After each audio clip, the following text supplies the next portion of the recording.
Double engine সরকারের আমলে মুর্শিদাবাদ জেলার মানুষ পরিযায়ী শ্রমিকের তকমা মুছে এই রাজ্যে এই জেলার কাজ পাবে।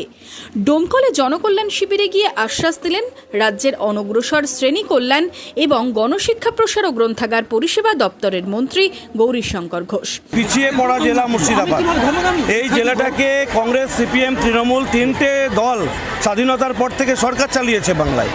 আর এই তিনটে সরকার মুর্শিদাবাদের মানুষকে পরিযায়ী শ্রমিক করে রেখেছে। এখানে উচ্চশিক্ষার ব্যবস্থা নেই, এখানে উন্নত স্বাস্থ্য ব্যবস্থা নেই, এখানে কর্মসংস্থান মানুষের সে কারণে নেই।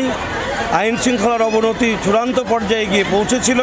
সেই কারণেই এবারের পরিবর্তনের পরে মানুষের মধ্যে আশা জেগেছে যে আমরা সুরক্ষা পাবো, নিরাপত্তা পাবো, কর্মসংস্থানের সুযোগ পাবো, আমরা উন্নত স্বাস্থ্য পরিষেবা পাবো, আধুনিক শিক্ষার সুযোগ পাবো। এই বিষয় নিয়েই মানুষ আজকে বিজেপির দিকে তাকিয়ে রয়েছে, নতুন সরকারের দিকে তাকিয়ে রয়েছে। আমাদের বিশ্বাস নতুন সরকার, ডবল ইঞ্জিন সরকার, কেন্দ্র রাজ্যে একই সরকার হলে কাজ ভালো হয়।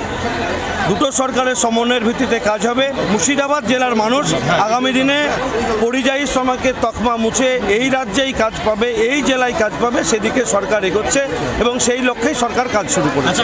সকাল থেকেই উপচে পড়া ভিড় সমস্ত জনকল্যাণ শিবিরে। সাধারণ মানুষকে জনকল্যাণমুখী সরকারি প্রকল্পের পরিষেবা পৌঁছে দিতে বাড়ানো হলো শিবিরের মেয়াদ। বুধবার সকাল থেকেই মুর্শিদাবাদের বিভিন্ন জনকল্যাণ শিবির ঘুরে দেখলেন মন্ত্রী গৌরীশঙ্কর ঘোষ। প্রথমে যান সাগরপাড়ায়, ব্লক অফিসে ঘুরে দেখেন জনকল্যাণ শিবির। সেখান থেকে যান ডোমকল এসডিও অফিসে জনকল্যাণ শিবিরেও ঘুরে দেখেন তিনি। এসডিও ও প্রশাসনিক আধিকারিকদের সাথে নিয়ে মানুষের সাথে কথা বলেন মন্ত্রী গৌরীশঙ্কর ঘোষ। আগামী দিনে পঞ্চায়েতে শিবির করা হবে বলে আশ্বাস দেন মন্ত্রী। খুব ভালো সাড়া রয়েছে, মানুষ স্বতঃস্ফূর্তভাবে লাইনে দাঁড়িয়ে পরিষেবা নিচ্ছে।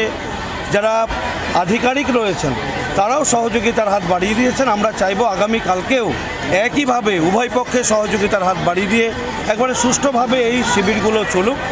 আগামী দিনে আরও অনেক ক্যাম্প হবে, আরও বেশি সুবিধা বাংলার মানুষ পাবে, এই জেলার মানুষ পাবে। এক মাসের সরকার এখন মাত্র ব্লক লেভেলে 2-3টে করে হচ্ছে। আমাদের সরকার চাইবে আগামী দিনে অঞ্চল ভিত্তিক এই শিবির হলে মানুষ আরও বেশি সুবিধা পাবে, মানুষ খুশি থাকবে। আমরা চেষ্টা করব, আমাদের সরকার চেষ্টা করবে আগামী দিনে অঞ্চল লেভেলে এই ধরনের শিবির করবে। Bureau report, Madhyabanga news. Manmohini health care, স্বাস্থ্যসেবায় অটুট শ্রেষ্ঠত্বের শিরোপা। জেলায় প্রথম robotic knee replacement, cardiology with cath lab, neurosurgery, specialized trauma unit থেকে স্মাইল ট্রেন, একগুচ্ছ পরিষেবায় নিয়োজিত। Manmohini health care, quality care with personal touch, Baharampur শিল্প তালুক।